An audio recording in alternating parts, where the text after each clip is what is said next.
Bismillahirrahmanirrahim. Assalamu alaikum, dear students. I wish that you all are fine and doing well. Today we are going to study a very important topic related to comparative politics. As you all know that in comparative politics, we learn what to compare, why to compare and how to compare.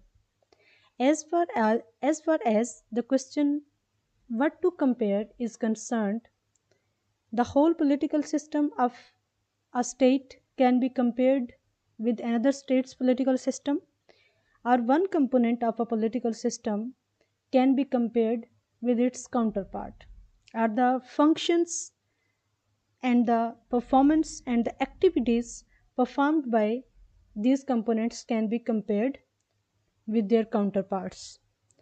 So it means that the basic unit of analysis in comparative politics is a political system. So we need to understand political system completely. As far as political system is concerned, there are various system theories to comprehend the comparative analysis of various political systems. David Easton introduced a very interesting model that is known as input output model, and then a structural functional model was introduced by Gabriel Armand and George Bingham Powell. So today we are going to study structural functional approach. What is this approach and who are its exponents? What are the key theme of this approach and how this approach can be differentiated from David Easton's input output model? All these things we are going to learn in today's lecture. So let's start learning. As I told you earlier that Gabriel Armand and George Bingham Powell, these two are the exponents of this approach, structural functional model. Gabriel Armand and Bingham Powell, they both are American political scientists, and as far as Gabriel Armand is concerned, he was and still he is famous and he is known for his work on comparative politics, developmental political development and political culture. Gabriel Armand died in 2002, and George Bingham Powell at this moment he is 79 years old. These two political scientists belong to America, and they have a very good name in the field of behavioral approaches, in the field of behavioral studies. अभी हम इससे पहले बात कर रहे थे कि comparative politics में पॉलिटिकल सिस्टम को अंडरस्टैंड करना बहुत ज़रूरी है, because without understanding political system a student of comparative politics is not in a position to compare one political system with another. So what is political system? Political system is also a subsystem of a society. It is a particular type of a social system, क्योंकि political system को run करने वाले और political system को execute करने वाले भी humans हैं. So we can't say कि ये political system is completely indifferent from the social system. Rather it is a subtype of social system. और इस political system की speciality क्या है? Why this system is called political system? Because this system is involved in the making of authoritative public decisions. जो system जो public decisions इस political system में लिए जाते हैं, they are backed by an authority. और अगर पब्लिक उन डिसीशंस को कंप्लाई नहीं करती, अगर पब्लिक उन लॉज को और उन रूल्स को फॉलो नहीं करती, तो दे कैन बी कोर्स्ड. जो लॉज की वायलेशन है उसके अगेंस्ट लॉ वायलेटर्स को पनिश किया जा सकता है. So, central elements of a political system are the institutions of a government, like legislatures, जिनको हम parliaments भी कहते हैं, bureaucracies, जिनका काम है administration, implementation, and courts that formulate and implement the collective goals of a society or of groups within it. तो एक political system कैसे काम करता है, with the help of certain institutions. और वो इंस्टीट्यूशंस कौन कौन से हैं? लेजिस्लेचर्स। लेजिस्लेचर का काम क्या है? लेजिस्लेशन करना, कानून साजी करना, लॉ मेकिंग करना। और ब्यूरोक्रेसीज, एग्जेक्टिव्स, इनका काम क्या है? उन लॉज की इम्प्लीमेंटेशन जिनको लेजिस्लेचर ने लेजिस्लेट किया है। और कोर्ट्स क्या करती हैं? वो लॉज को एडजुडिकेट करती हैं, वो रूल्स को एडजुडिकेट करती हैं इन case of any conflict. The decisions of a government are normally backed up by legitimate coercion, and governments can thus typically compel their citizens to comply with their decisions. As I told you earlier that एक जो political system है, उस political system को political system कहा ही इसलिए जा रहा है because that political system is involved in the formulation and in the making of authoritative public decisions. एक पॉलिटिकल सिस्टम में जो डिसीशंस लिए जाते हैं वो प्राइवेट डिसीशंस नहीं होते, वो पब्लिक डिसीशंस होते हैं, वो लार्ज स्केल पब्लिक के लिए होते हैं। और सेकंड फीचर क्या है कि दे आर अथॉरिटेटिव डिसीशंस।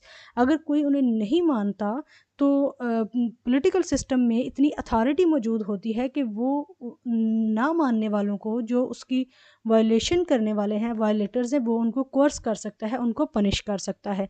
तो क्या है political system? Political system is a सब टाइप और is a specific type of social system that is involved in the formulation of authoritative public decisions। और एक पॉलिटिकल सिस्टम के जो कंपोनेंट्स हैं, जो एलिमेंट्स हैं, जिनको हम इस अप्रोच में स्ट्रक्चर कहेंगे, यानी जो एक पॉलिटिकल सिस्टम के कंपोनेंट्स हैं और एलिमेंट्स हैं, उनके लिए स्ट्रक्चरल फंक्शनल अप्रोच में कौन सा वर्ड यूज़ होगा? स्ट्रक्चर्स। तो एक पॉलिटिकल सिस्टम के डिफरेंट स्ट्रक्चर्स होते हैं, लाइक लेजिस्लेचर्स। लेजिस्लेचर क्या है? It is an important structure of a political system, जिसका फंक्शन क्या है? लेजिस्लेशन करना। तो एक पॉलिटिकल सिस्टम डिफरेंट स्ट्रक्चर्स पे बेस करता है और वो स्ट्रक्चर्स सर्टन फंक्शंस परफॉर्म करते हैं। ये दो चीज़ें आपने याद रखनी है। जो गवर्नमेंट्स हैं जिनके बिहाफ पे, जो पॉलिटिकल सिस्टम के बिहाफ पे काम करती हैं, गवर्नमेंट्स मल्टीपल एक्टिविटीज़ परफॉर्म करती हैं। They do many things, from establishing and operating school system to maintaining public order to fighting wars. यानी आप ये कह सकते हैं कि अक्रॉस द ग्लोब जो डिफरेंट पॉलिटिकल सिस्टम्स हैं, उनके मल्टीपल टास्क्स हैं। एजुकेशन प्रोवाइड करना, हेल्थ प्रोवाइड करना, लॉ एंड ऑर्डर को इंश्योर करना और एक्सटर्नल एग्रेशन से अपनी सोसाइटी को प्रोटेक्ट करना। These all are the functions which governments need to perform. इन डिफरेंट एक्टिविटीज़ को, इन डिफरेंट फंक्शंस को परफॉर्म करने के लिए गवर्नमेंट्स के कुछ स्पेशल स्ट्रक्चर्स होते हैं, जिनको हम इंस्टीट्यूशंस कहते हैं या एजेंसीज कहते हैं। और जैसे भी मैंने आपको बताया कि स्ट्रक्चरल फंक्शनल अप्रोच में हम उन्हें स्ट्रक्चर्स ही कहेंगे। पार्लियामेंट्स, पहले हमने इसके लिए लेजिस्लेचर का वर्ड पढ़ा, तो पार्लियामेंट्स या legislatures, bureaucracies, administrative agencies and courts, ये सब क्या हैं? They are the structures of a political system. And what are the structures of a political system? They are the institutions of a government. ये structures, ये institutions क्या करते हैं? They perform certain functions, और उन सर्टन फंक्शंस की को perform करते हुए actually they enable the government to form, implement and enforce its policies. तो पॉलिसीज़ को फॉर्मुलेट करने का काम गवर्नमेंट का कौन सा स्ट्रक्चर करता है? लेजिस्लेचर। और पॉलिसीज़ को इम्प्लीमेंट और एनफोर्स करने का काम कौन सा स्ट्रक्चर करता है? ब्यूरोक्रेसीज एंड एग्जीक्यूटिव्स, और यू मे से एडमिनिस्ट्रेटिव एजेंसीज। और उन पॉलिसीज़ को एडजुडिकेट कौन करता है? उन रूल्स को एडजुडिकेट कौन करता है? कोर्ट्स। अगर हम बात करें गैब्रियल आमंड और जॉर्ज बिंगम पेवेल की, तो वो ये कहते हैं कि मोर और लेस जो डिफरेंट पॉलिटिकल सिस्टम्स हैं, they have 6 types of structures. उनके अंदर 6 तरह के स्ट्रक्चर्स मौजूद होते हैं। पॉलिटिकल पार्टीज़, अब किसी स्टेट के अंदर या किसी पॉलिटिकल सिस्टम के अंदर बाई पार्टी सिस्टम है या मल्टाई पार्टी सिस्टम है या यूनी पार्टी सिस्टम है, इट डिपेंड्स, लेकिन वहाँ पर पॉलिटिकल पार्टीज़ मौजूद होती हैं। इंटरेस्ट ग्रुप्स, अब इंटरेस्ट ग्रुप्स की किस हद तक इन्वॉल्वमेंट है पॉलिसी मेकिंग प्रोसेस में, it again varies from state to state, but interest groups more और लेस मौजूद होते हैं और वो एक्टिवली इन्वॉल्व होते हैं, एक्टिवली एंगेज्ड होते हैं इन डोमेस्टिक पॉलिटिक्स। लेजिस्लेचर आपको दुनिया की हर एक पॉलिटिकल सिस्टम के अंदर नज़र आएगी, जिसको आप पार्लियामेंट्स कहते हैं। एग्जेक्टिव्स कहीं पर ये आपको कैबिनेट के नाम से नज़र आएंगी, कहीं पर आपको ये काउंसिल ऑफ मिनिस्टर्स के नाम से नज़र आएंगी। नॉमेनक्लेचर का फ़र्क ज़रूर हो सकता है, लेकिन ये स्ट्रक्चर किसी न किसी नाम से ज़रूर मौजूद होता है। ब्यूरोक्रेसीज एंड कोर्ट्स, तो 6 तरह के स्ट्रक्चर्स हैं: political parties, interest groups, legislatures, executives, bureaucracies and courts. और ये जो 6 तरह के स्ट्रक्चर्स हैं, ये 3 different types of functions perform करते हैं: system functions, process functions and policy functions. System functions को एक्चुअली आप इनपुट फंक्शंस कह सकते हैं। डेविड ईस्टन के मॉडल को जहन में रखें तो आप इसे इनपुट फंक्शंस भी कह सकते हैं। प्रोसेस फंक्शंस क्या हैं? जिनको हम कन्वर्जन फंक्शंस कहेंगे। स्ट्रक्चर्स के पास इनपुट्स आई फ्रॉम सोसाइटी और स्ट्रक्चर ने उन इनपुट्स को पे प्रोसेसिंग की और प्रोसेसिंग करने के बाद उन्हें कन्वर्ट कर दिया आउटपुट्स में, which is known as policy function. और पॉलिसी फंक्शंस कौन कौन से हो सकते हैं? पॉलिसी मेकिंग, पॉलिसी इम्प्लीमेंटेशन और पॉलिसी एडजुडिकेशन। तो 3 तरह के फंक्शंस परफॉर्म करने हैं इन 6 स्ट्रक्चर्स ने। सिस्टम फंक्शंस, जिनको अभी हमने इनपुट फंक्शंस भी कहा, process functions which are equivalent to conversion functions, और उसके बाद हैं पॉलिसी फंक्शंस जो कि फाइनल फंक्शंस हैं, जो कि आउटपुट्स हैं। आउटपुट्स किसकी शक्ल में आएंगी? आउटपुट्स आएंगी हमारे पास लॉज और पॉलिसीज़ की शक्ल में। और इनपुट्स किसकी शक्ल में होंगी? डिमांड्स की शक्ल में, वांट्स की शक्ल में, नीड्स की शक्ल में। सोसाइटी क्या चाहती है, वो है इनपुट्स। वो इनपुट्स पॉलिटिकल सिस्टम के पास आती हैं और पॉलिटिकल सिस्टम अपने स्ट्रक्चर्स की मदद से उन इनपुट्स पे प्रोसेसिंग करता है और उन इनपुट्स को इनकॉर्पोरेट करते हुए, उन इनपुट्स को प्रोसेस करते हुए आउटपुट्स प्रोड्यूस करता है, जिनको हम पॉलिसीज़ कहते हैं, जिनको हम लॉज कहते हैं। तो स्ट्रक्चरल फंक्शनल अप्रोच 2 चीज़ों पे फोकस करती है। एक ये है कि डिफरेंट कंट्रीज़ के अंदर एक जो स्ट्रक्चर है वो ज़रूरी नहीं है कि एक ही फंक्शन परफॉर्म करे। एक स्ट्रक्चर एक से ज़्यादा फंक्शंस परफॉर्म कर सकता है। फॉर एग्ज़ाम्पल, लेजिस्लेचर का काम है लेजिस्लेशन करना, लेकिन sometimes and in some political systems जो लेजिस्लेटर्स होते हैं वो एज एन एडमिनिस्ट्रेटर भी काम कर रहे होते हैं। और सम टाइम जो एग्जेक्टिव मेंबर्स होते हैं, वो अगरचे उनका काम है एग्जीक्यूशन ऑफ पॉलिसीज़, उनका काम है इम्प्लीमेंटेशन ऑफ पॉलिसीज़, लेकिन वो पॉलिसी मेकिंग प्रोसेस में भी इक्वली पार्टिसिपेट कर रहे होते हैं। यहाँ पर आप प्रेसिडेंशियल और पार्लियामेंट्री सिस्टम को जहन में लेके आइए तो आपको ये चीज़ क्लियर हो जाएगी कि पार्लियामेंट्री सिस्टम के अंदर जो एग्जेक्टिव ब्रांच है, एग्जेक्टिव ब्रांच का काम सिर्फ एग्जीक्यूशन नहीं है, बल्कि एग्जेक्टिव ब्रांच जो लेजिस्लेचर का काम है, जो लॉ मेकिंग है, जो पॉलिसी मेकिंग है, उसके अंदर भी एक्टिवली इन्वॉल्व होती है। तो what is the first point? First point is that कि in different countries, in different political system, the same structure may carry on, may perform different functions. And what is the second point? Second point is that a particular institution, a particular structure like legislature may specialize in a particular function such as policy making, क्योंकि एक legislature का जो special task है, जो उसकी specialization है, that is in policy making, that is in law making. लेकिन क्या ये इस स्ट्रक्चर की मोनोपोली है इस फंक्शन के ऊपर? तो आंसर इज़ नो, कि इस स्ट्रक्चर की इस फंक्शन के ऊपर, इस पॉलिसी मेकिंग, लॉ मेकिंग और लेजिस्लेशन के फंक्शन पे मोनोपोली नहीं है, यानी फुल फ्लेज इसकी अथॉरिटी नहीं है, बल्कि कुछ और इंस्टीट्यूशंस भी हैं जो कि इस लॉ मेकिंग प्रोसेस को फाइनली वीटो कर सकते हैं। अगर आप अमेरिका के केस में देखते हैं तो आपको जुडिशियल रिव्यू का बड़ा स्ट्रॉन्ग होल्ड नज़र आएगा, कोर्ट्स का स्ट्रॉन्ग होल्ड नज़र आता है कि अमेरिकन कांग्रेस, जिसको हम अमेरिकन पार्लियामेंट कहते हैं, उसके बनाए हुए कवानीन को जो अमेरिका की हायर कोर्ट्स हैं, सुप्रीम कोर्ट है, वो चैलेंज कर सकती हैं। और अगर उन्हें लगता है कि कोई अमेरिकन कांग्रेस ने कोई ऐसा कानून बनाया है जो कि अमेरिकन कॉन्स्टिट्यूशन के कॉन्ट्रेरी है, जो कि अमेरिकन नेशनल इंटरेस्ट के अगेंस्ट है, तो वो उसे नल एंड वाइड भी डिक्लेयर कर सकते हैं। लेकिन अगर हम यूके के केस में देखें तो यूके पार्लियामेंट के बनाए हुए किसी भी कानून को यूके की किसी भी अदालत के अंदर चैलेंज नहीं किया जा सकता। तो इट मीन्स कि यूके की जो पार्लियामेंट है उसकी मोनोपोली है, उसकी एक्सक्लूसिव अथॉरिटी है on law making, on law making process. लेकिन हर जगह पर ये ज़रूरी नहीं होता, और इसी चीज़ का नाम है कंपैरेटिव पॉलिटिक्स। कंपैरेटिव पॉलिटिक्स के अंदर हम एक स्ट्रक्चर को दूसरे स्टेट के स्ट्रक्चर के साथ कंपेयर कर रहे होते हैं, उसके दोनों की पावर्स को, दोनों की अथॉरिटीज़ को, दोनों के काम करने के अंदाज को, परफॉर्मेंस को, इन सब चीज़ों को कंपेयर करते हैं। सो वी कैन से कि जो स्ट्रक्चरल फंक्शनल अप्रोच है, ये एक 7 फोल्ड क्लासिफिकेशन है of the functional variables. 6 structures इसमें आपने याद रखने हैं।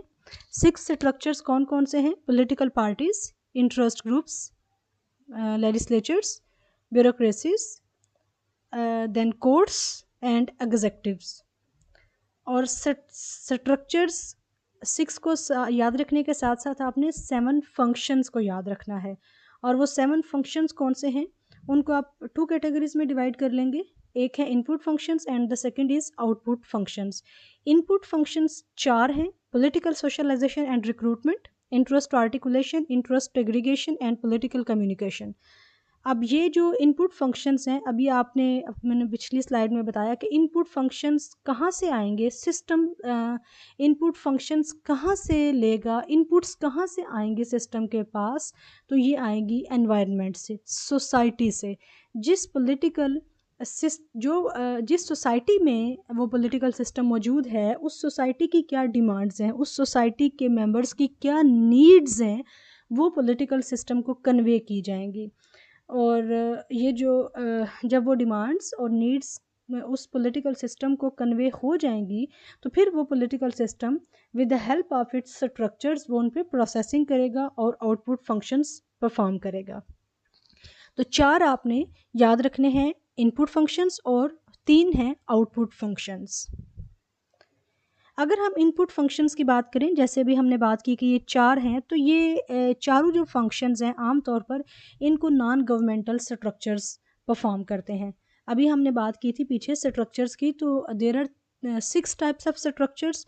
उन 6 टाइप्स ऑफ स्ट्रक्चर्स में अब हम देखते हैं कि इन इनपुट फंक्शंस को कौन से स्ट्रक्चर्स परफॉर्म करते हैं। और स्ट्रक्चर्स के भी 2 तरह के टाइप्स हैं, एक हैं गवर्नमेंटल स्ट्रक्चर्स और एक हैं नॉन गवर्नमेंटल स्ट्रक्चर्स।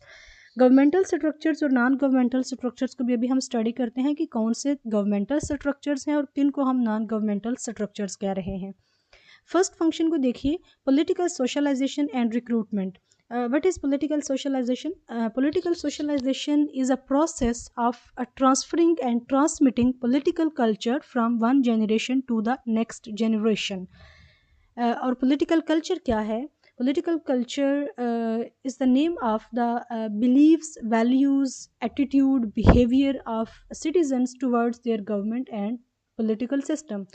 लोग अपने पॉलिटिकल सिस्टम के बारे में क्या सोचते हैं, लोगों का अपने पॉलिटिकल सिस्टम के बारे में क्या ख्याल है, क्या बिहेवियर है, क्या ओपिनियन है, all these things are known as political culture.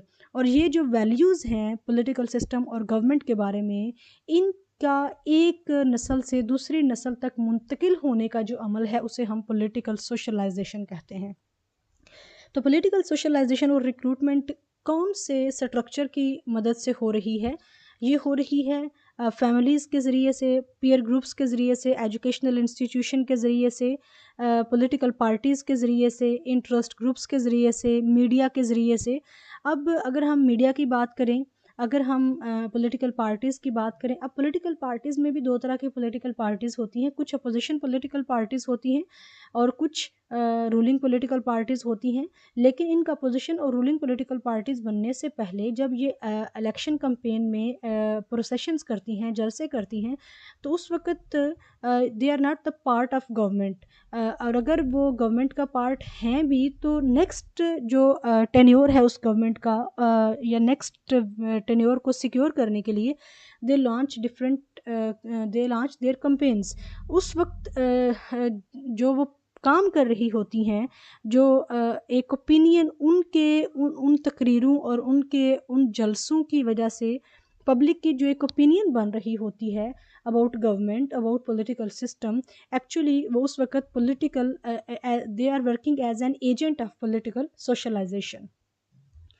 इसी तरह से अगर हम फैमिली की बात करें, पीयर ग्रुप्स की बात करें, एजुकेशनल इंस्टीट्यूशंस की बात करें, तो they are non governmental structures. Second function is interest articulation. Interest articulation क्या है? It is a way, it is a process in which the members of a society express their opinion, their demands, their wants and their needs to system। एक political system को citizens का जो अपनी demands और अपनी तवक्कुआत और अपनी ज़रूरियात पहुंचाने का जो अमल है, उस तक ज़ाहिर करने का जो अमल है, वो इंटरेस्ट आर्टिकुलेशन कहलाता है। क्योंकि अगर पॉलिटिकल सिस्टम को पता ही ना हो कि लोग चाहते क्या हैं, लोगों की ज़रूरियात क्या हैं, तो वो जो पॉलिसीज़ बनाएगा, वो पॉलिसीज़ लोगों की नीड्स के मुताबिक नहीं होंगी और लोग उन पॉलिसीज़ को एक्सेप्ट नहीं करेंगे। तो इंटरेस्ट आर्टिकुलेशन का काम भी आमतौर पर इंटरेस्ट ग्रुप्स के ज़रिए से होता है। अगर आप देखें तो टीचर्स के अलग से इंटरेस्ट ग्रुप्स मौजूद होते हैं, ट्रेडर कम्युनिटी के अलग से मौजूद हैं, लॉयर्स कम्युनिटी के अलग से मौजूद हैं, डॉक्टर कम्युनिटी के अलग से मौजूद हैं। और वो सब जो ग्रुप्स हैं, वो अपने उस पर्टिकुलर जो सेगमेंट ऑफ सोसाइटी है, उसकी डिमांड्स को, उसकी नीड्स को, उसकी वांट्स को पॉलिटिकल सिस्टम और गवर्नमेंट के सामने एक्सप्रेस करते हैं। जो थर्ड फंक्शन है, that is interest aggregation. Interest aggregation क्या है? Again it is a way, it is a process in which the demands of society are combined into policy programs. अब इसमें जो पॉलिसी प्रोग्राम्स हैं, डिफरेंट पॉलिटिकल पार्टीज़ के जो मैनिफेस्टोज़ हैं, वो अपने मैनिफेस्टोज़ में उन डिमांड्स को, उन नीड्स को इनकॉर्पोरेट कर लेते हैं। क्योंकि अगर आपका जो मैनिफेस्टो है वो लोगों की डिमांड के मुताबिक नहीं होगा, तो डेफ़िनेटली जो लोग हैं वो पोल्स में, वो इलेक्शन के टाइम पर आपको वोट कास्ट नहीं करेंगे। तो इंटरेस्ट एग्रीगेशन क्या है? ये एक ऐसा प्रोसेस है, ये एक ऐसा तरीक़ाकार है जिसके ज़रिए से लोगों की डिमांड्स को और उनकी नीड्स को, जो कुछ वो चाहते हैं, उसको पॉलिसी प्रोग्राम में इनकॉर्पोरेट कर लिया जाता है।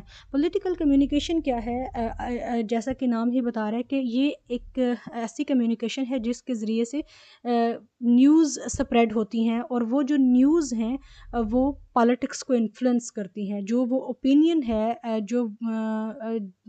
जो एक मैस लेवल पे जाके न्यूज़ का स्प्रेड होना और लोगों का उन उन न्यूज़ की बेस पे ओपिनियन बनना, और उस ओपिनियन की बेस पे जो पॉलिटिक्स है, जो पॉलिटिकल सिस्टम है, जो गवर्नमेंट है, उसके बारे में एक ओपिनियन एस्टैब्लिश करना, all this is happened due to political communication. और पॉलिटिकल कम्युनिकेशन कैसे हो रही है?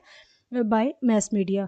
तो these generally we can say कि ये जो इनपुट फंक्शंस हैं, they are carried on and they are exercised and they are practiced by non-governmental organizations, non governmental जो स्ट्रक्चर्स हैं। अगर हम बात करें आउटपुट फंक्शंस की, तो आउटपुट फंक्शंस आमतौर पर वो फंक्शंस हैं जो कि गवर्नमेंटल स्ट्रक्चर्स परफॉर्म करते हैं, जैसे लेजिस्लेचर्स, जो कि पार्लियामेंट्स हैं, जो कि गवर्नमेंट का एक ऑर्गन है, जिनका काम है लॉ मेकिंग करना, पॉलिसीज़ बनाना, एग्जेक्टिव और जुडिशरी। तो जो आउटपुट फंक्शंस हैं वो 3 तरह के हैं, अभी हम पीछे पढ़ के आए हैं, लॉ मेकिंग, लॉ इम्प्लीमेंटेशन और लॉ एडजुडिकेशन। तो जो पॉलिसी मेकिंग, जो लॉ मेकिंग है, वो कौन कर रहा है? वो लेजिस्लेचर कर रही है। लॉ मेकिंग और लॉ इम्प्लीमेंटेशन एग्जेक्टिव और ब्यूरोक्रेसीज। और जो पॉलिसी एडजुडिकेशन है, पॉलिसी एडजुडिकेशन है, that is practised by judiciary. Gabriel Almond इन आउटपुट फंक्शंस को गवर्नमेंट एक्टिविटीज़ के साथ रिलेट करता है, and he said that rule application refers to the administration of a government and rule making and adjudication refers to the legislative and judicial processes respectively. अब हम इस सारी जो हमने डिस्कशन की अबाउट स्ट्रक्चरल फंक्शनल अप्रोच, इसको हम conclude करते हैं। तो स्ट्रक्चरल फंक्शनल अप्रोच क्या है? It is such an approach that is necessary to understand a political system. एक पॉलिटिकल सिस्टम को कंपैरेटिवली अंडरस्टैंड करने के लिए स्ट्रक्चरल फंक्शनल अप्रोच एक हेल्पफुल अप्रोच है। और इस अप्रोच को इंट्रोड्यूस किसने करवाया? Gabriel Almond and George Bingham Powell ने, and they both are American political scientist. और एक्चुअली यू मे से कि this approach is an extension of David Easton's input output model. Structural functional approach को understand करने के लिए you need to understand two components of this approach. One is structures and the other is functions. Structures, there are six types of structures, and there are two types of there are two kinds of those six structures: governmental structures and non-governmental structures. And what about functions? There are sevenfold classification of functions: input functions and output functions. अगर हम input functions की बात करें तो वो चार हैं, और अगर हम आउटपुट फंक्शंस की बात करें तो वो तीन हैं। अब हम स्ट्रक्चर्स को एक दफ़ा देख लेते हैं कि legislatures, executive, bureaucracies and courts, these are governmental structures. Political parties, mass media and interest groups, they are non governmental structures. अभी जैसे हमने बात की कि functions, input functions, interest articulation, interest aggregation, political communication and political socialization. So these input functions are performed by non governmental structures, and the output functions, policy making, policy implementation and policy adjudication, these functions are performed by governmental structures. तो structural functional approach में एक political system के structures inputs लेंगे system से, environment से, और उन inputs पे प्रोसेसिंग करेंगे, और प्रोसेसिंग करने के बाद आउटपुट फंक्शंस परफॉर्म करेंगे। और आउटपुट फंक्शंस भी कौन का परफॉर्म करेगा? स्ट्रक्चर्स। इनपुट फंक्शंस भी इनपुट फंक्शंस जो इनपुट फंक्शंस पर भी कौन काम कर रहा है? स्ट्रक्चर्स। और उन इनपुट्स को आउटपुट्स में कन्वर्ट कौन कर रहा है? स्ट्रक्चर्स। तो सिस्टम फंक्शनल अप्रोच को समझने के लिए सिर्फ दो चीज़ों को अंडरस्टैंड करना है, एक स्ट्रक्चर और दूसरा फंक्शंस। एक पॉलिटिकल सिस्टम डिफरेंट स्ट्रक्चर्स पे बेस करता है, और वो पॉलिटिकल सिस्टम के स्ट्रक्चर्स ने सर्टन स्पेसिफिक फंक्शंस परफॉर्म करने होते हैं। फंक्शंस तीन तरह के हमने पढ़े। पॉलिसी फंक्शंस हैं, प्रोसेस फंक्शंस हैं, और सिस्टम फंक्शंस हैं। सिस्टम फंक्शंस को हमने इनपुट फंक्शंस कहा, प्रोसेस फंक्शंस को हमने कन्वर्जन फंक्शंस कहा, और आउटपुट फंक्शंस को हमने पॉलिसी फंक्शंस को हमने आउटपुट फंक्शंस का नाम दिया। और इसके सेकंड के जो वे ऑफ इट्स क्लासिफिकेशन है वो भी हमने स्टडी किया कि 4 स्ट्रक्चर्स को हम इनपुट फंक्शंस कह रहे हैं, और 3 जो फंक्शंस हैं they are called as output functions. So I hope आप लोगों को ये क्लियर हो चुकी होगी approach. In case of any confusion or any query, please post your comment in comment section. I will definitely answer. Thank you so much for watching. Take care. Allah Hafiz.